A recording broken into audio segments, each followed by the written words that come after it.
Mayor, opening comments this evening. Well, I listened to each of the debates, one live and the other two on tape. Although, actually, even the one live, I had to watch a good deal of it on tape, which doesn't make much difference. We went through the whole thing. So I have some very specific comments and observations on the debates, as well as what it will do about the position of the candidates. And I don't mind starting with just a little brief overview of each one of them, and you just recite the questions as you get them.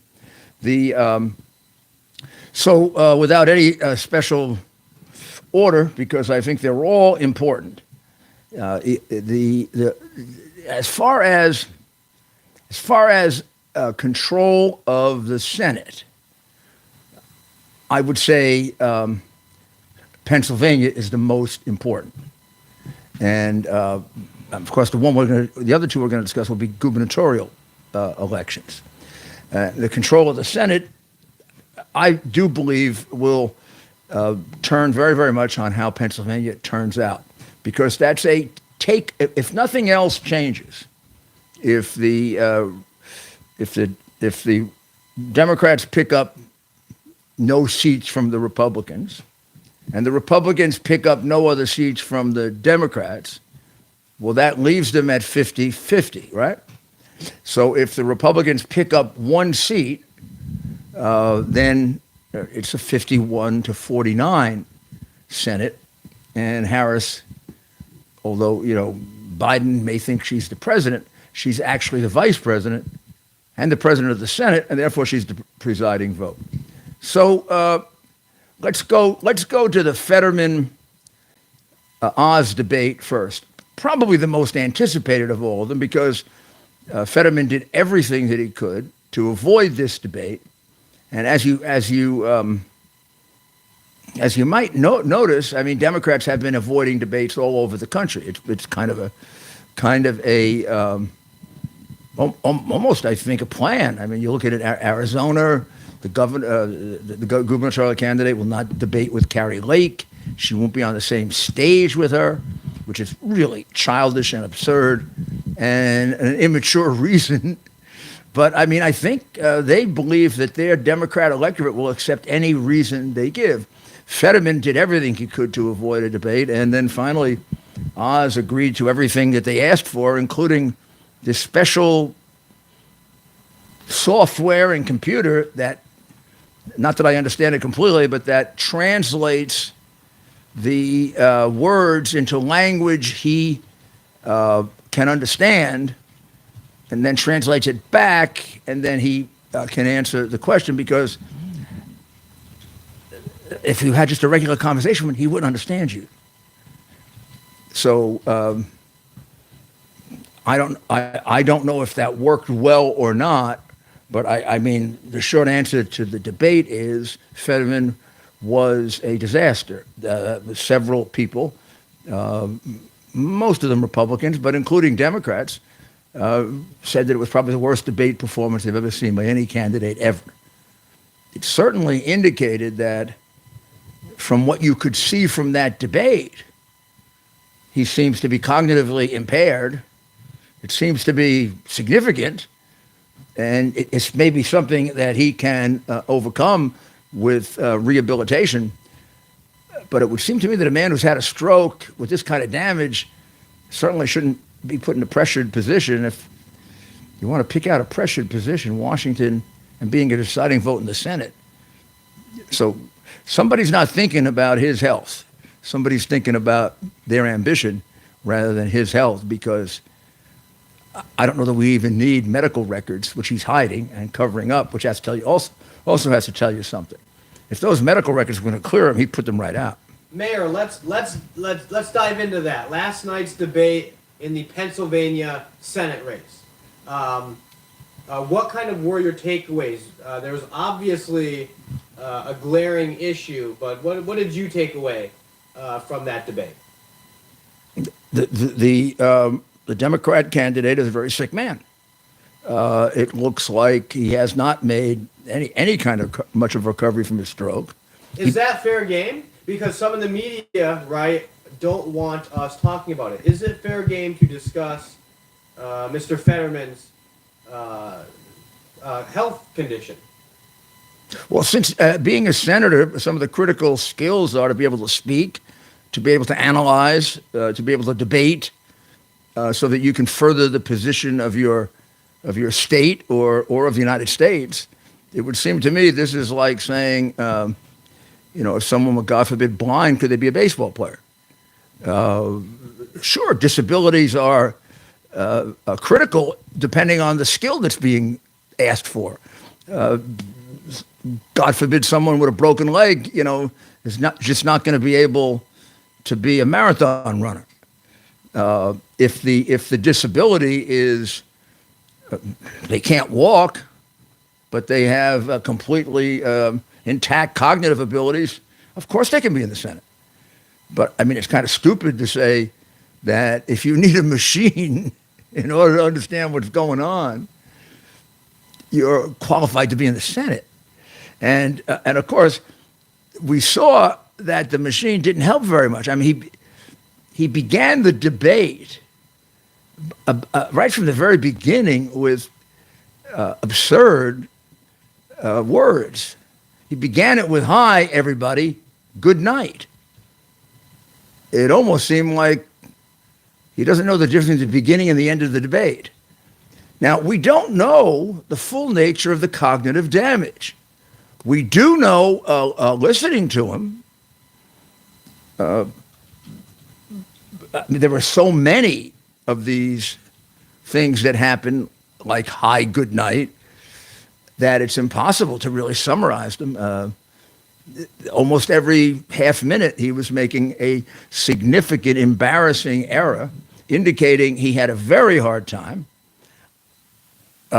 understanding what was going on and being able to respond to it in a relevant way. A couple of times it appeared as if he was just directly lying, but it could be he didn't understand.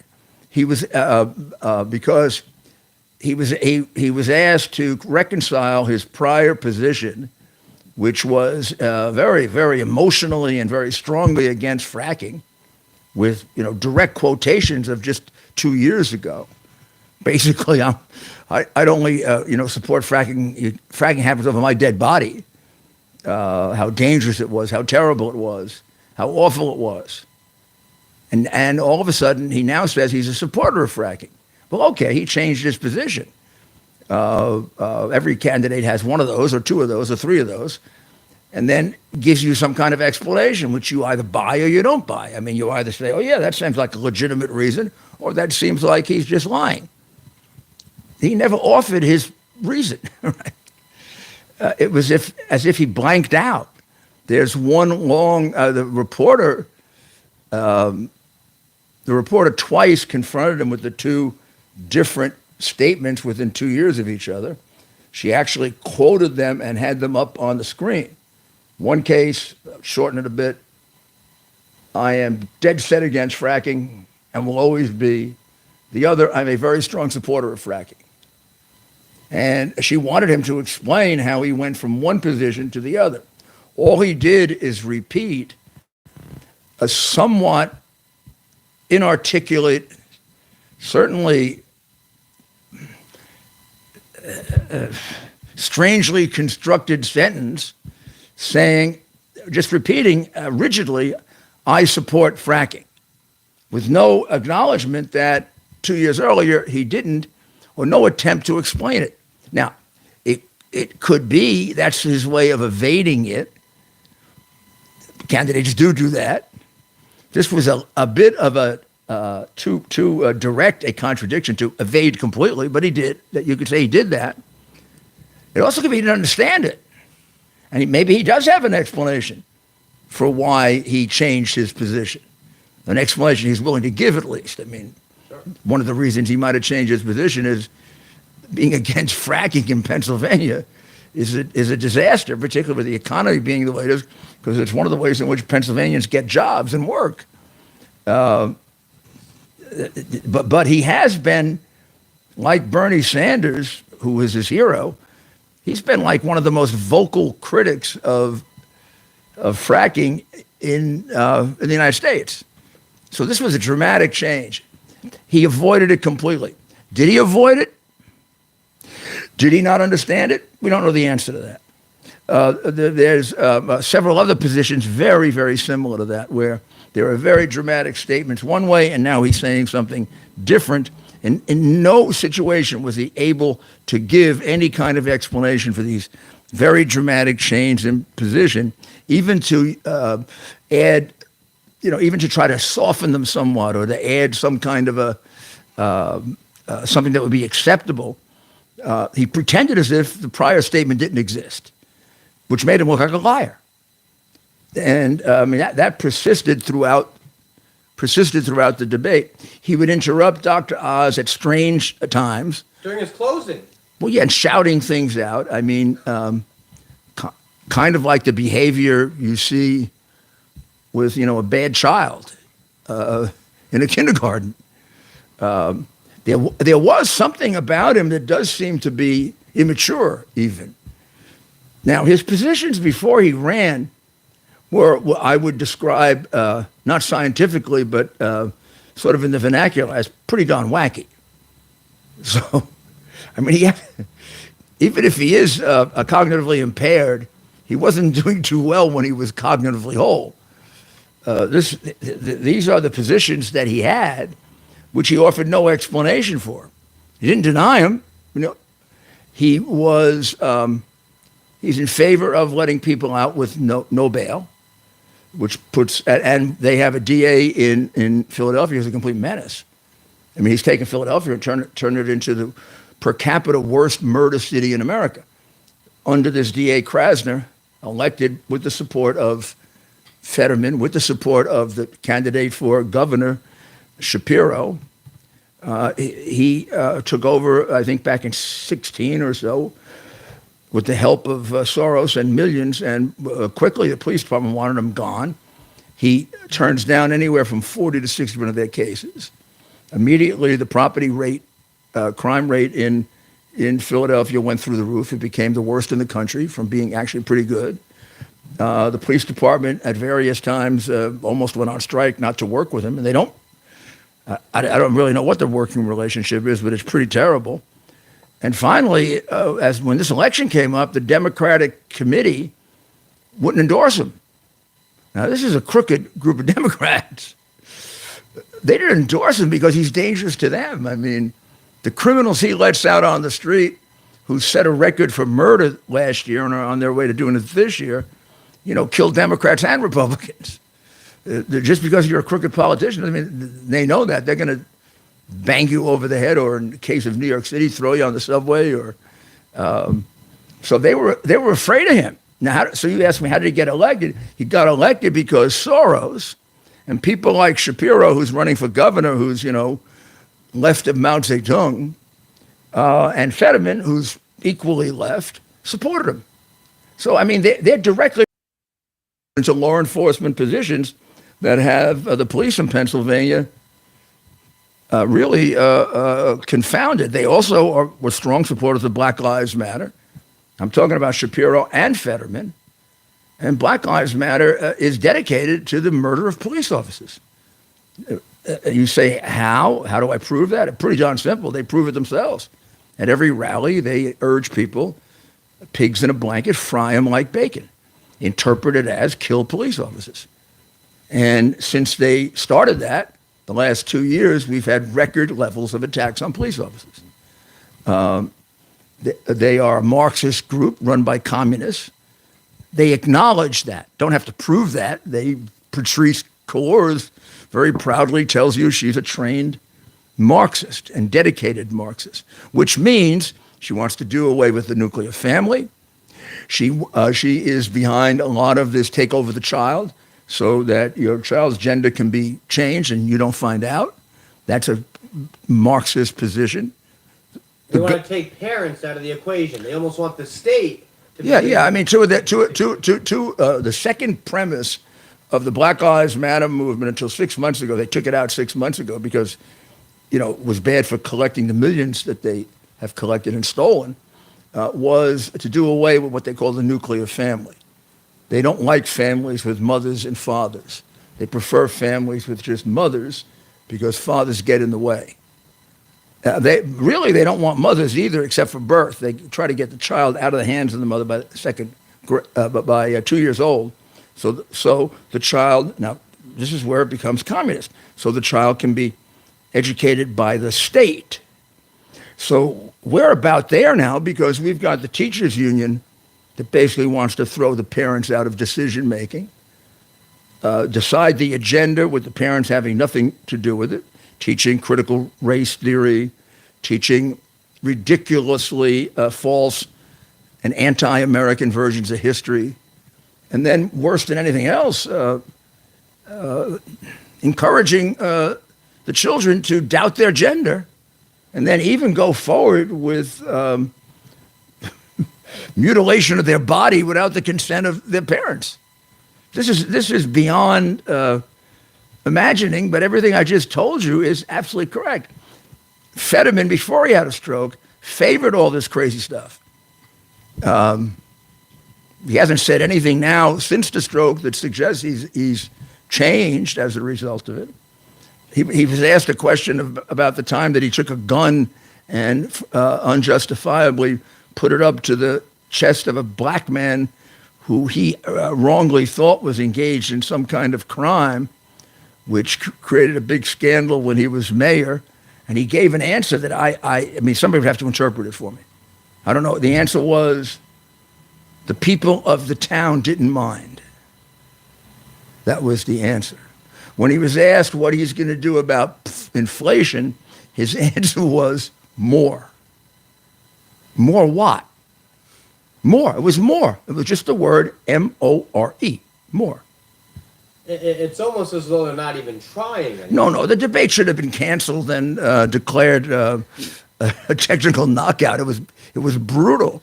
And I have to say about Dr. Oz, I don't know how he had the patience to handle it so gently and so.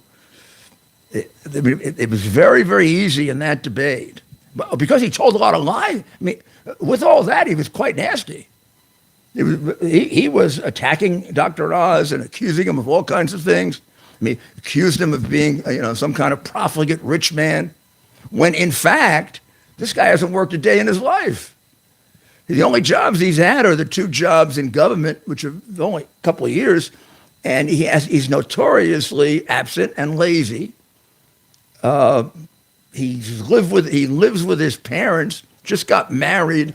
Not sure whether he lives separately or with his parents, but up until the age of about 50, he lived with his parents, and they supported him because they're quite rich. So this is like, the pot calling the kettle black. I mean, it's an absurd. I don't think a person of sound mind would open themselves to that. But he's not. He is clearly not of sound mind. He clearly, unless you're just so partisan Democrat that you just can't face reality, the man is suffering from mental defects that are significant and that are particularly relevant to the job he's asking to do. Once again, thanks for joining us live with Mayor Rudy Giuliani. Comment below with your questions. Also, feel free to share with us where you're tuning in from. The mayor wants to be interacting with his audience each and every night, 8 p.m. across social media platforms, including YouTube, Instagram, and Getter. Mayor, before we move on from Pennsylvania, because this is such a key and important state for the midterms, what message do you have for some of, look, you're very close to President Trump, you understood his appeal to the American people. Those folks that may have been on the fence for Dr. Oz, a lot of these folks loved President Trump. They have some questions about Dr. Oz. It seems as if over the last couple of days before the debate, because the election closed to 2 points, Fetterman ahead by 2 points, which was within the margin of error before the debate. And basically what happened is, among other things, his share of the Republican vote went up very significantly. Dr. Oz, who's a first-time candidate, and therefore, Republicans have to accept him and understand whether they want him. he was pretty much was moving along with about 83% of the Republican vote, which in a state where Democrats outnumber Republicans is a dangerous place to be. You almost need every Republican, and you need them to turn out. That has now changed to over 90%. And I think that's one of the reasons it narrowed from like a 6 or 7 point election to a 2 point election. He also has won over and moved independents. Now we have to see, because this was pre-debate, what's the impact of this debate? I mean, some Democrats are hoping there'll be a sympathy movement for him. Basically, the theory being he should do his rehab in the Senate at our expense, because right now he could not be really a functioning senator. He wouldn't understand what he was. He wouldn't understand what he was voting on. The woman, I've forgotten the name of the reporter, who was viciously attacked when I think she was CBS. I mean, not from a from a very left-wing organization. When she interviewed him afterwards, she said in the pre-interview conversations, he seemed unable to understand what was going on. Well, she was attacked. The View, I mean, basically wanted to have her publicly hung, and she was called an NBC News reporter Dasha Burns commented that Fetterman appeared to have trouble understanding small talk prior to their interview. She was attacked by almost every other major news outlet for saying that. Again, she commented that Fetterman appeared to have trouble understanding some small talk she was having with him before the interview. Yeah, and then several groups of highly partisan reporters said they had talked to him and they found him to be perfectly articulate. Now, that has to be a complete set of lies. There's no way that, I mean, unless the man had a major setback from the time that he talked to them, this is a man that could not be possibly be described as perfectly articulate. In fact, he'd be described as completely inarticulate. There are sentences he puts together. You don't know what he doesn't know what he's talking about, and you don't know what he's talking. Like the very beginning when he says, "Hi, good night." And Mayor, you alluded to this. Do you think this is part of the Democrat strategy? They think that when Republicans point out that this man needs to take care of his health conditions instead of running for the Senate, is the Democrat Party counting on this sympathy vote or this backlash to Republicans pointing out a serious medical condition? Well, I think they are, yeah. I mean, they're counting on two things. First of all, they scheduled the debate well into the voting. A lot of people have voted already. And there also has been people interviewed overnight expressing great concern that they had voted incorrectly. I mean, I don't have a percentage for that, but there were a number of people interviewed who said, "I wish I had known this before I voted because this guy doesn't know what he's doing." I mean, it's like the people who say now, and that's up to about 20% Democrats, that they wouldn't have voted for Biden if they knew what a crook he was, if they had access to even half of or even a quarter of what's on that hard drive, which is straight out, completely easy to understand, admissions of one crime after another from people who are significant organized criminals, murderers, and enemies of the United States.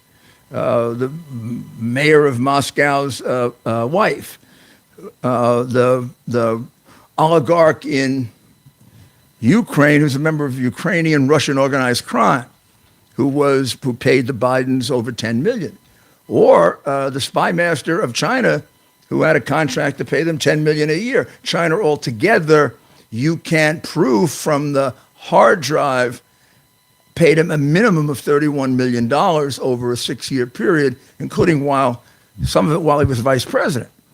So these are disqualifying facts. I mean, it's absurd to have elected a president who has gotten that much money from our major enemy. Be like electing somebody who got money from Nazi Germany in the build-up to the Second World War, or somebody that got money from the Soviet Union during the Cold War. I mean, suppose Kennedy or Johnson or Eisenhower had gotten $31 billion from Russia. They'd be in jail. So, Mayor, what are the chances SNL makes a parody of last night's debate? Yeah, they will. They'll probably make fun of Oz. Man, they have shown absolutely, since Obama, they've shown no courage at all in their ability to. They never went after Obama. Oh, no, no. Not once. No, and then Obama did a lot of foolish and silly things. I mean, said a lot of foolish and silly. Once during an interview with Barbara Walters, he told her that his biggest problem was he was lazy, because that was buried, right? I mean, he did a lot of, he kissed the ring of, he bowed down and kissed the ring of, I guess it was the king of Saudi Arabia, which, you know, if you have any knowledge or understanding of the history of the United States, we do not subject ourselves to monarchs. Something in the late 1700s, right? Something happened here in the late 1700s. Yeah, and it's right in our Constitution. I mean, he gave cash to the biggest terrorist supporting country in the world. I mean, these are things that would lead to political criticism, and did, but they would lead to mockery on SNL. Except Biden was treated as an untouchable prince. I'm sorry, Obama. I don't watch it now, and I don't know if they make fun of Biden. My goodness, I don't know how you couldn't. I mean, every day he does something that, if you laugh at it, you feel guilty, because you say to yourself, this isn't funny. He's the president of the United States, and he's got that little button right near him, and he's looking around for a dead woman. Or he's getting lost in the gardens of the White House, or you can't remember his wife. I mean, it's one thing after another. And then he continues to act in a strange and suspicious manner with young girls, where he cozies up to them and starts smelling their hair. I have no idea what that's about. So we've spent a lot of time on Pennsylvania. That's a key state. Well, we should spend a little time on New York and Michigan. Let's move on to New York, Mayor. Again, last night's debate, another situation where maybe some of the Democrat policies and the candidate was exposed. Why don't you tell us your thoughts? Your home state, the Empire State. Well, a more difficult state for a Republican to win. Talk about the math there. Well, I mean, just the reality, right? A Republican hasn't won a statewide election in New York since 2002, when Pataki won re-election. George Pataki won re-election, but in the wake of his superb performance during 9/11. You endorsed him. Big time. I mean, he was my partner through September 11th, and shares in all of the credit that all of us got for that. It was a joint effort. It wasn't by any means it wasn't just me or him, but he was one of the prime actors, and was very popular then, and I think he's very popular now. I'm not saying he wasn't popular, but he was very popular then. But that's the last time a Republican has won. We've elected Democrat governors for the last 20 years. It's hard to understand why we would even think of electing a Democratic governor now. The last two elected left in major scandals. In other words, they had to abandon the office of governor because of their scandalous behavior, and really their leaving was to cut off further investigation of them. And since they're Democrats, the government and the prosecuting authorities very easily complied with that. So Cuomo leaves, and we never find out the full depth of how many people died in the nursing home that he put there, when the people involved are certain that a large number of them did. His excuses for doing it all seem to be false. He was writing a book, and he was putting out false numbers with regard to COVID while he was writing the book. He was using state resources to write the book. A lot of the mistakes that he seems to have made during COVID, although he got an Emmy Award at the time, even though he probably among governors had one of the 2 or 3 worst records in the country, certainly one of the highest death rates, many of which a lot of people believe he was directly responsible for. He's never investigated for that. So he left I guess the purported reason was in response to the women who accused him of sexual assault or sexual misconduct, which he denied, but said it was, significant enough so that he had to leave. And Spitzer left because, because he would take days off and surreptitiously head down to Washington and go see prostitutes. Actually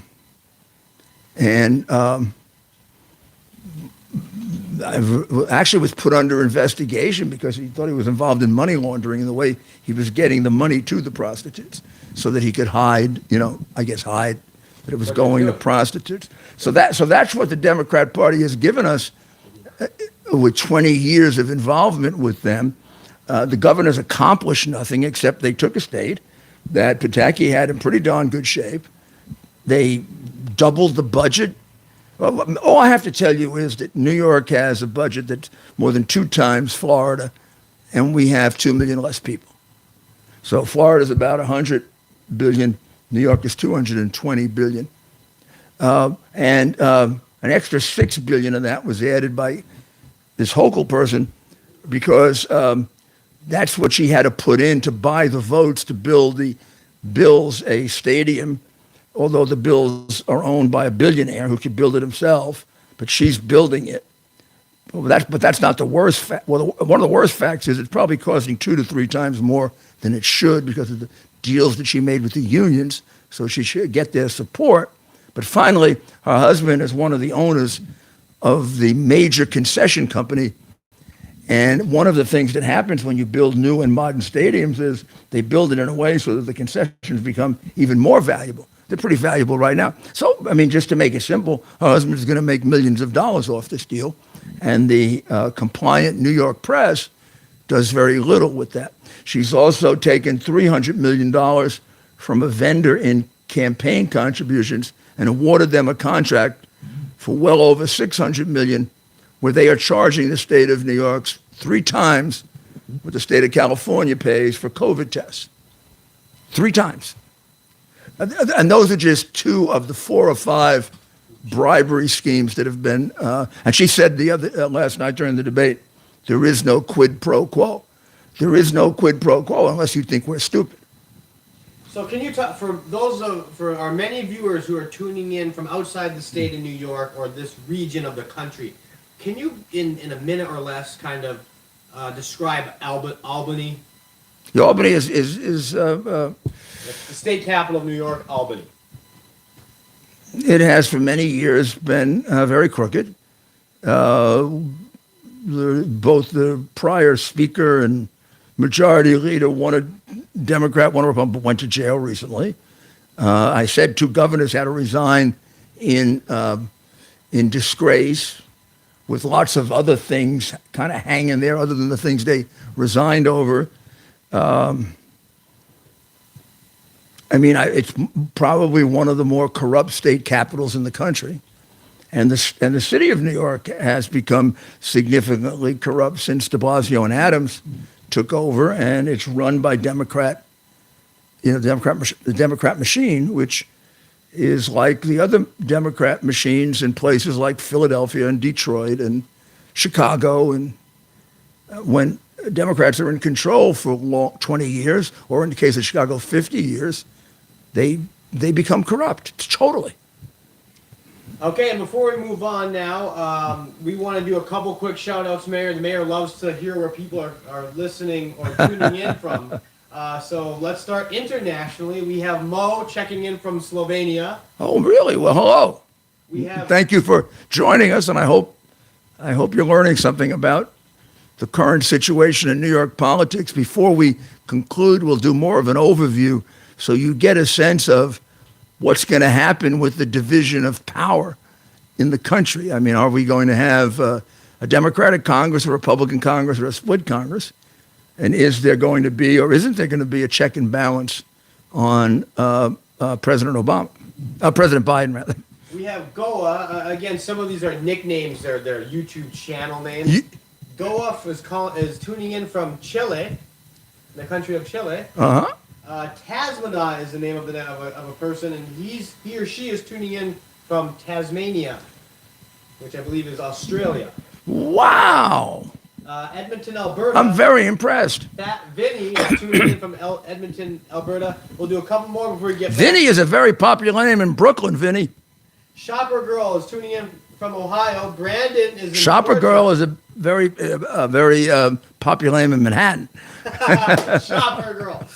Brandon says hello from Georgia. Hello, Brandon. Now there's a race we could talk about, two of them.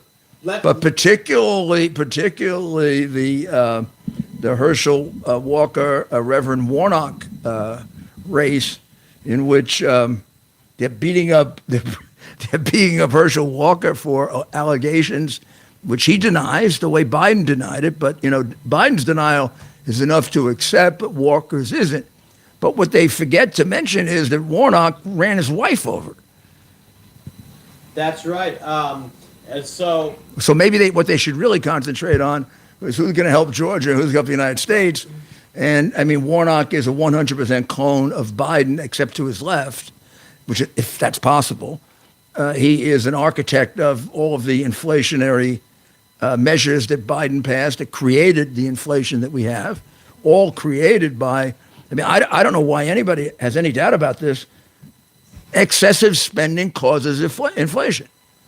Biden has spent more than any American president, with the possible exception of Roosevelt during World War II, and totally unnecessarily. So we're printing money like crazy and driving down the value of it. So your 401k, your IRA, your savings is presently worth about 12, 15% less than it was the day he took office, or when Trump left, where there was 1% inflation. There's now 9% inflation. That's right. And what do you think, Mayor, and we don't want to give any more air to these allegations, these unsubstantiated claims, this drip on Herschel Walker coming from the Democrat Party? Yeah, it's fear that he's going to win. The guy is a hero in Georgia, and they had to take him down in some way. I mean, they tried to paint him as not being very intelligent, and then he really was. He really won the debate. I mean, he was terrific during the debate. I mean, he dealt with every issue very, very well and very intelligently. He seems to have much more of a program of what he wants to do than Warnock, who basically wants to deal with inflation by spending more money, which I don't know if he's just fooling us or he doesn't understand economics. That's just going to create further inflation. He is a strong supporter of defunding the police. He was leading that movement for a while. He is a very, very strong supporter of the teachers union and keeping the kids in school en masse or not letting them in school. The whole situation where the teachers kept the kids out of our schools for about 2 years. And the governor of Michigan last night, you want another strange statement, said that she only closed the schools for 3 months, except everybody else in Michigan thinks they were closed for closer to 2 years. And there's a reason for that. She did something dishonest and crooked. When the court held what she was doing was unconstitutional, she switched it over to the Department of Health, created some kind of a health emergency, and had them do the enforced closing of the schools, which she claims she didn't do. The health department did, but they report to her. So it's like saying that when the Secretary of State does something, he really did it, not the president. So is that where the Democrats are at this point for this election cycle? Have they resorted to outright lying because they just can't? Well, since Bill Clinton, the party at the top has become a party of pay for play, huge amounts of money, not bribes that you would even be able to relate to, $5 million, $10 million, $15 million. I mean, the Clintons got like $120 million from one Ukrainian.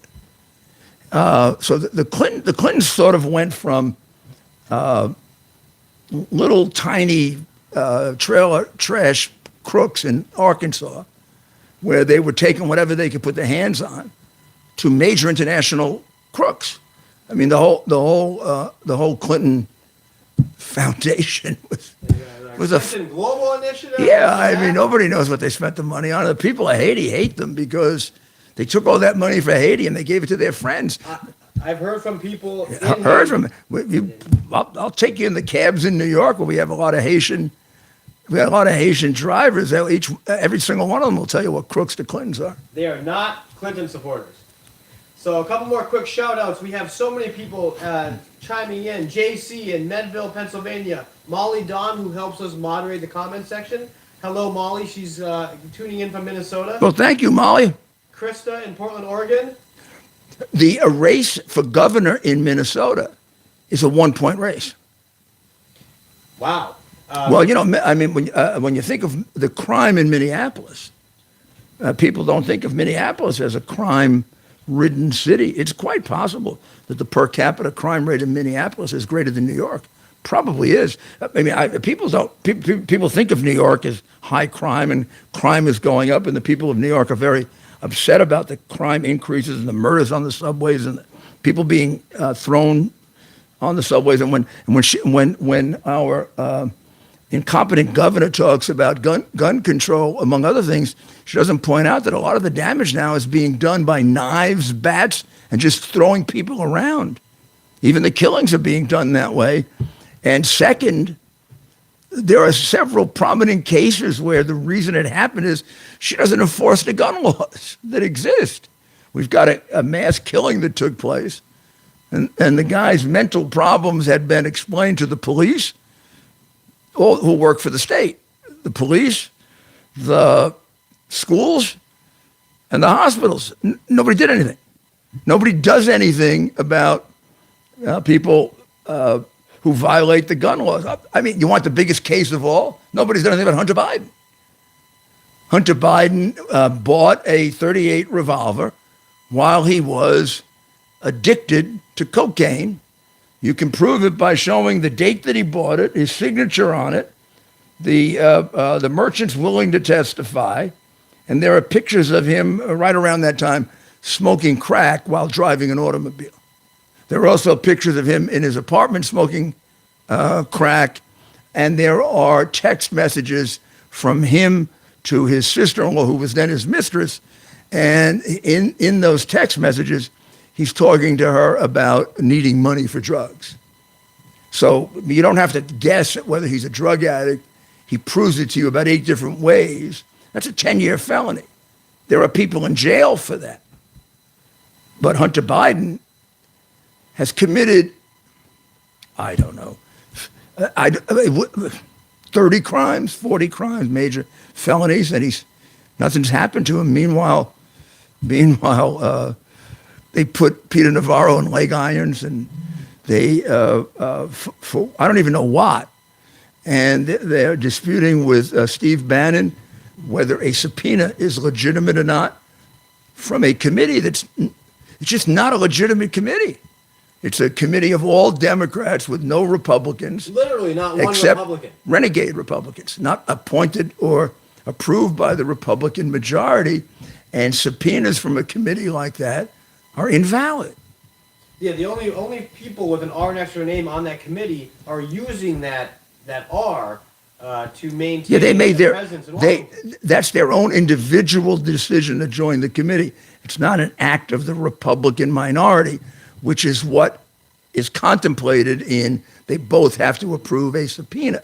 Both parties have to do it, not two renegades from your party who probably have even more hatred for the president than some of the Democrats. Also, the other thing about the January 6th committee that is amazing to me is they're the same liars who lied about Russian collusion. I mean, I don't know how many times people get to lie. They lied about Russian collusion, prove it. They lied about the conversation with the Ukrainian president, prove it. They outrageously covered up the hard drive to fix an election. I can go through about 3 or 4 others. Each one of those, they were lying, and Trump was telling the truth. And then you see their faces on television. They're the ones doing January 6th, which according to them, led to the death of 4 police officers that day. Totally untrue. No police officer. Zero. The only police officer who died a day or two later of natural causes. In this police force of hundreds, if not thousands of people, deaths are going to occur. Yeah, but Natural course of life. But they put out the false report that they were killed that day. They really haven't even produced evidence of any kind of massive. How many guns were confiscated? None. Zero. So this was. They want us to believe that this was a planned insurrection without guns. I mean, then that insurrection is being done by a group of clowns. I mean, how do you have an insurrection against the biggest military power in the world and you don't bring a single gun with you? And the only person killed inside the Capitol was a supporter of Donald Trump whose crime appears to be some kind of a murder, which they covered up. They won't give you the details of it. They won't reveal the people that were with her at the time, some of which appear to have picked her up to get shot. So does this speak to the power of a biased media? Why have they been able to convince even if it's a small chunk, it's a sizable chunk of the American people that we were, this close, so close to losing democracy as we know it by a group of protesters, unarmed protesters, where there were 0 deaths? Except the one they caused. Except the death that the Capitol Police, who appear to have been involved with them in somehow making this protest, which involved crimes by the people involved in the protest. Trespassing. Yeah, but the police seem to have exacerbated the problems. And number 2, they refused to identify the number of Antifa people that were involved in it, even though there's a text message 2 days later identifying the number as over 250. But of course, they hide the text message. They hide everything having to do with Ashley Babbitt. They won't identify the people that were right around Ashley Babbitt, where you might suspect that they set her up. None of them are identified. They have let people go free, including a guy named Sullivan, who the day before was advocating for Antifa people to join him and was trying to organize Antifa people for 2 months to come there. And he was telling them to burn down the Capitol. And then he was inside the Capitol telling them to destroy things. And there's videotape of that.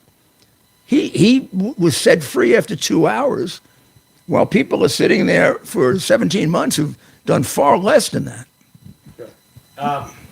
So here we are. We have 10 minutes left. We have a lot of people commenting, tuning in. We're hitting record numbers, and this is our 3rd day with our nightly Live with Mayor Rudy Giuliani 1-hour program. We'll be live every night this week at 8 p.m. Eastern. Mayor, we're getting some questions about some other races happening. For some reason, unlike the other nights, I didn't see a group of questions come up on Getter. So I wonder if it's working properly. Sure. We'll check that for tomorrow. We'll check in if we're not responding to those, then we apologize and we'll make sure we pay a little extra attention tomorrow night. Absolutely, on Getter. We have a loyal following on Getter, so be sure to follow the mayor on Getter. We're getting the questions, it seems to me, on YouTube, and I can see them. Yeah, a lot. Lots of comments, Mayor. Hundreds and hundreds of comments coming on YouTube. And again, with the nature of the show, he's unable to catch them all in real time, but we do go back and read the live chats. And Ted tries to consolidate the questions, because a lot of times 4 or 5 people are asking pretty much the same question. A lot of the same questions. And so we have some other races folks want to hear about. We touched a little bit on the Arizona race. Now let's go from the the Copper State up to the Silver State of Nevada. A Senate race there with Mr. Adam Laxalt, who seems to be surging at the right time. Any thoughts on that race? Yeah, it seems to me that he's going to. That's a race that about 2 weeks ago, I saw it as a toss-up. About a week ago, I saw it as leaning toward Laxalt. Now I think he wins it. it looks to me like he's going to win. He's going to win that race. So I'm not, but I wouldn't put it in the definite column yet. You know, the way you would put a Rubio's race, for example. Okay, and we've talked about some of these key races. We talked about Michigan, Pennsylvania, New York, Arizona, Nevada, Georgia. Let's check in on Ohio and the mayor. You have been pretty set on this. That is not necessarily in play, short of a something extreme happening in that race. You think J.D. Vance is in strong position to take that seat? Yeah, I think he. This is a strange way to put it. I think he has a very solid small lead. You know, I don't think it's like a 7 or 8 point lead, which would be devastating.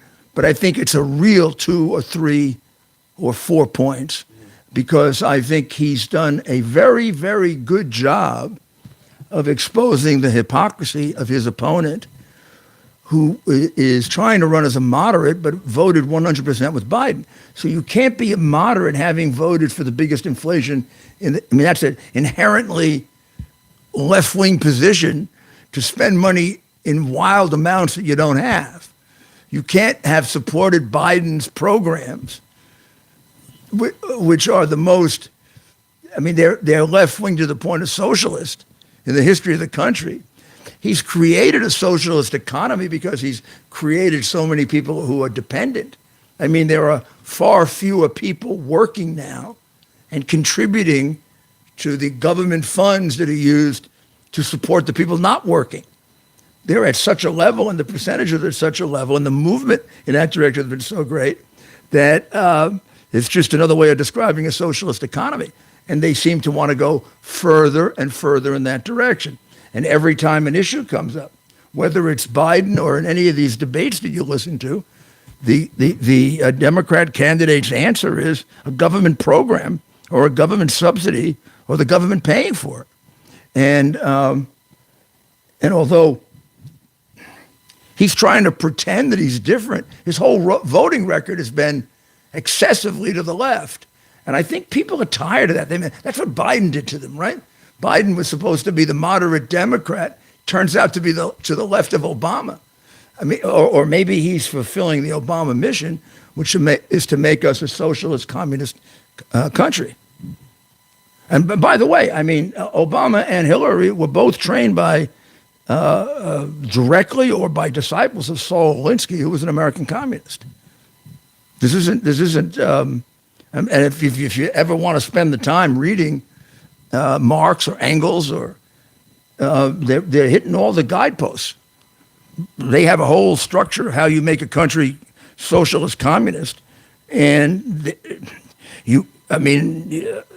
that would suggest that the attack on the founding fathers is inspired by getting people to hate the country, the burning of flags, the kneeling during the national anthem.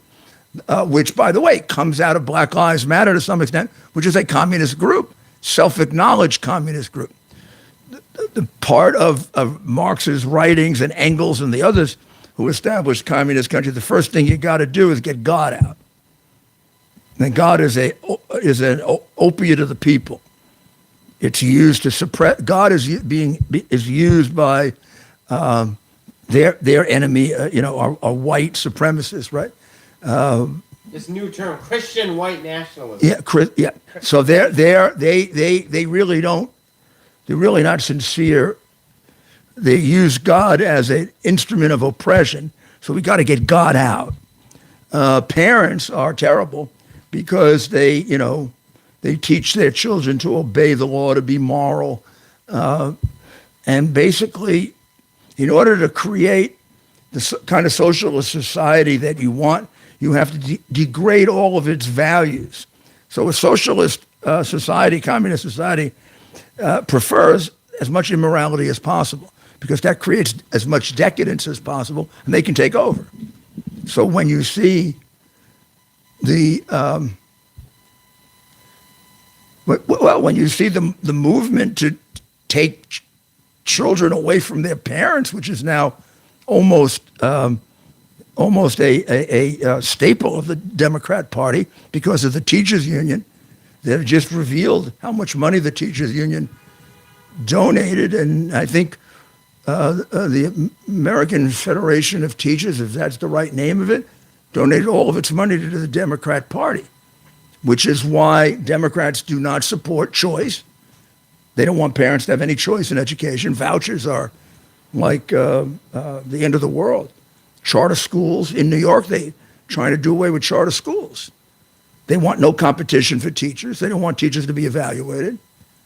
Now, good teachers find this insulting, but to pretend that the teachers union and Randy Weingarten is anything other than a communist is really stupid. Just a couple minutes here left, a couple more shout outs. We've got people that have commented where they're from real quick. We have Mrs. Kelly, a regular viewer from Boston, Massachusetts. Annie is right here in New York. That Chicken Blue, tuning in from upstate New York, specifically Delaware County. Janigan's in South Dakota. Mike in Washington State. Frank is tuning in from Hammond, Louisiana. And A. Taylor from West Virginia. Finally, Jim in California. One message from Paula. Mayor, Paula is upset. She says she's late because she thought it was at 8 p.m. Central Time. So, I'm Paula, sorry. I want to see you tomorrow at 8 p.m. Eastern Time. Sorry, Paula. Timing. I tell you what, we'll go back and repeat the whole show. Just for you, Paula. So we have a couple minutes left. Please comment below on topics you'd like to see the mayor speak about in future shows. Of course, between now and early November. So I will tell you that one of the things we could talk about tomorrow. I don't know if it's out yet, but sometime tonight or early tomorrow morning, we'll be putting out our regular podcast, our first one for the week, which will be about the situation in Iran. And it comes from a person who is a member of the Iranian resistance, who has detailed and virtually hourly reports on what's going on there. And I think you'll be surprised to see, excuse me, I think you'll be surprised to see how advanced the protests are. And they would say that the protests are a revolution. And remember, the American press doesn't emphasize the fact, because there are a lot of elements of the American press that are pro-Ayatollah. I mean, so are Biden and Obama. Why anybody would be pro-Ayatollah who's an American, I can't figure it out, but that's their problem. I mean, you don't give somebody hundreds of millions in cash and you're not pro. I mean, even if, first of all, I never understood why we would give money to Iran at all. But giving it in cash would be only one reason to give it in cash, because they give it to terrorists. I mean, the only reason governments take money by wire. You don't deliver cash to governments. That's what drug dealers, organized criminals, and terrorists do. So why did Iran want the cash? Not because they're going to spend it on the poor people of Iran who are starving, which is why they're revolting, but they spend it on the terrorists that they support so that they can create a kingdom for themselves, and also so they can make millions and millions from drug dealing and illegal sale of oil. And I mean, the Ayatollah is a gangster. He's a very rich man. The idea that he's some kind of a religious person, if you buy that, there's an expression in New York, I can sell you the Brooklyn Bridge. And probably for kind of an inflated price now. That's right. And so tomorrow night, come and join us at 8 p.m., delving into some international relations, specifically Iran, with someone the mayor's been close to for quite some time. You'll definitely want to tune into his podcast. Mayor, can you let the folks know how they can... Yeah, they go to RudyGiulianiCS.com. RudyGiulianiCS.com. CS stands for Common Sense. The podcast is called Common Sense. And the most recent is the interview with Ali Reza Shefsadadi, who is one of the principal leaders of the Iranian resistance. And he will, I think, surprise you with what's been going on in Iran, which has been kept from you by the legacy press, because they have a soft spot for Iran, maybe because Iran hates America. I can't figure out why. I mean, they aside from China, Iran has killed more of its own people than any country on earth, and killed a lot of Americans. The Quds Force and our demented president back when Soleimani was done away with by Trump, which was a great thing to do, criticized it. And of course, he didn't want bin Laden killed either. So once again, as we So maybe Biden was wacky before he was wacky. and we're going to give the mayor some final thoughts before we do that. One more teaser. Tune in tomorrow to the mayor's podcast, Common Sense. You can find that at rudygiulianics.com. That's rudygiulianics. Yeah, and if you get a chance to go through it, either the video version or the oral version, challenge me on it. Ask me some questions about it. Come armed with questions tomorrow night. I think there'll be a day we wake up and there's been a change in government in Iran, and we say, how did that happen? And I think this podcast will explain to you how it's going to happen. And you heard it from the mayor himself. So when the mayor says something like that, it's definitely something to listen closely to. Final thoughts before we sign off. Until tomorrow evening, same time, same place. My final thoughts are that right now the election is moving step by step more and more in the direction of the Republican Party. I wish the election were held now. But of course, there is early voting, so this might balance some of the earlier voting that probably was more pro-Democrat. Alrighty, and we're seeing some comments. People that are tuning in, just unfortunately a little bit too late. Please Tell them to come back tomorrow. Come back tomorrow. You can rewatch this whole live stream, by the way, on YouTube. But for those that are tuning in late, we apologize. But we will see you tomorrow at 8 p.m. and we'll be live for the hour. So tune in then. Have a great night. Thank you, Ted, and thank all of you for joining us, and God bless America.